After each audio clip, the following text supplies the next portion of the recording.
अस्सलाम वालेकुम। क़ाइद आज़म मोहम्मद अली जिन्ना जा केतिरा भाउर ऐं केतिरियूं भेनरूं आहिनि। तव्हां असांखे सभु इहा ख़बर आहे त क़ाइद आज़म जी हिकु भेण फ़ातिमा जिन्ना आहे, पर पहिरीं आउं बि ईअं सम्झंदो हुउसि त क़ाइद आज़म जी हिकिड़ी भेण आहे फ़ातिमा जिन्ना। जीअं रिसर्च कंदो वियुसि त हिन मां मालूम थींदो वियो त क़ाइद आज़म जा टोटल भेण भाउ 6 आहिनि,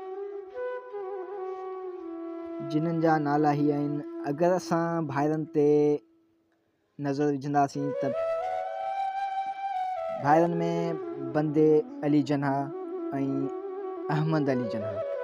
जेकॾहिं भेण जे नालनि ते नज़र विझंदासीं त फ़ातिमा जिन्ना, शीरी जिन्ना, मरियम बाई ऐं रहमत बाई। लेकिन रहमत बाई ते अञा ताईं बहस जारी आहिनि त रहमत मर्द जो नालो आहे या औरत जो। डॉन जे आर्टिकल में रहमत खे क़ाइद आज़म जो भाउ करे लिखियो वियो आहे, लेकिन ईअं न आहे। रहमत क़ाइद आज़म जी वॾी भेण आहे जंहिंजी कलकत्ता में शादी कई वई। त क़ाइद आज़म जा वॾा जेके हुआ से मुल्तान में रहंदा हुआ, के चवनि था त कराची में रहंदा हुआ, लेकिन बहरहाल किथे बि रहंदा इन बारे में अञा ख़बर न आहे पई सघी। रिसर्च जारी आहे, जीअं ई ख़बर पवंदी तव्हांखे वरी ॿिए व्लॉग ॿिए वीडियो में ॿुधाईंदासीं। त क़ाइद आज़म जा वॾा मुल्तान या कराची खां पोइ जेके आहिनि से काठियावाड़ विया ऐं उते कारोबार जे सिलसिले सां हूंदा हुआ।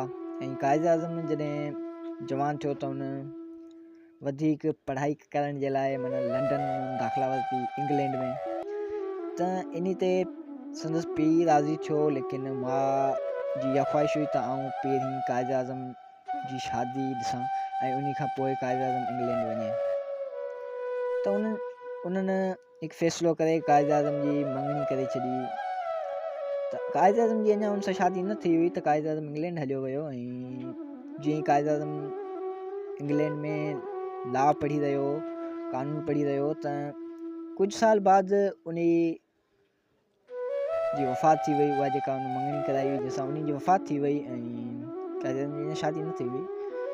पोइ क़ाइद आज़म जॾहिं कानून सिखी इंडिया वापसि आयो त उन जेका शादी कई, उहा शादी क़ाइद आज़म मोहम्मद अली जिन्ना पंहिंजी पसंदी सां कई।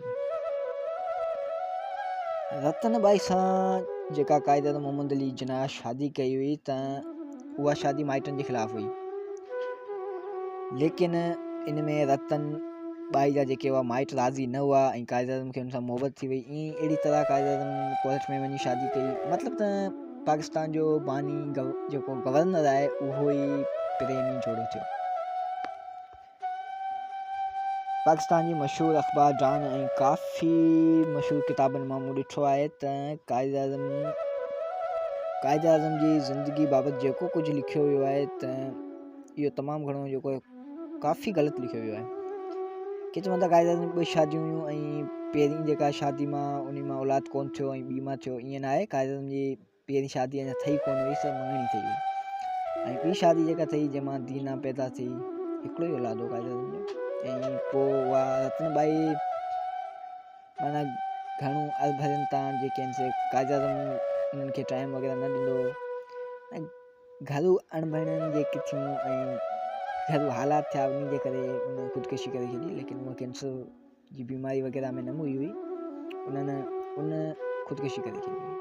लेकिन कुझु घर जा हालात, कुझु घर जा मसइला हुआ, क़ाइद आज़म उनखे टाइम न ॾेई सघियो हुई, सियासत ऐं लॉ वग़ैरह में अची वियो उन जे करे। बाक़ी इलाही तारीख़नि में इहो ॿुधायो थो वञे त उनखे कैंसर थी, के चवनि था त न उहा टीबी में जेका सभु बीमार थी वई। ऐं फ़ातिमा जिन्ना जेका क़ाइद आज़म जी नंढी भेण जेका क़ाइद आज़म मोहम्मद अली जिन्ना सां हिते कराची में रहंदी हुई ऐं उन शादी कोन कई हुई। त उन पंहिंजे किताब में लिखियो आहे त क़ाइद आज़म खे ज़हर ॾेई माना मारियो वियो आहे। ऐं ॿिया तारीख़दान उन्हनि लिखियो आहे त क़ाइद आज़म कैंसर या टीबी जे मरीज़ में मुब्तला थी मरी वियो। के चवनि था त कैंसर में मुब्तला हो, के चवनि था त टीबी में मुब्तला हो ऐं उनखे हिकिड़ी खटारा एम्बुलेंस ॾिनी वई, रस्ते ते वफ़ात करे वियो। इन में ॻाल्हि में केतिरी सचाई आहे इहो त ख़ुदा थो ॼाणे। ऐं इहा शइ तारीख़दाननि जेका लिखी आहे इहे पाण खे ख़बर कोन्हे, पर जेका मूं रिसर्च कई आहे उन रिसर्च जे मुताबिक़ ख़बर पवे थी त क़ाइद आज़म खे कैंसर वग़ैरह न हुई, उन खे टीबी जी बीमारी हुई। इहो जीअं तारिक दान लिखियो आहे उहो सही पियो लिखे। ऐं टीबी हिन खे पहिरीं हुई जॾहिं पाकिस्तान आज़ादु न थियो त इन्हनि उहा टीबी जी जेका बीमारी हुई उन कायद आज़म सभिनी खां माना ॻुझी रखी, माना कंहिंखे बि ख़बर न हुई त कायद आज़म खे का टीबी जी बीमारी, लेकिन इहा ख़बर हुजे हा त इहा दोस्त हिन खां अलॻि थी वञा ऐं पाकिस्तान कॾहिं बि आज़ादु न थी सघिया। इन खुफ़िया ॻाल्हि रखी ऐं कंहिंखे बि न ॿुधायो।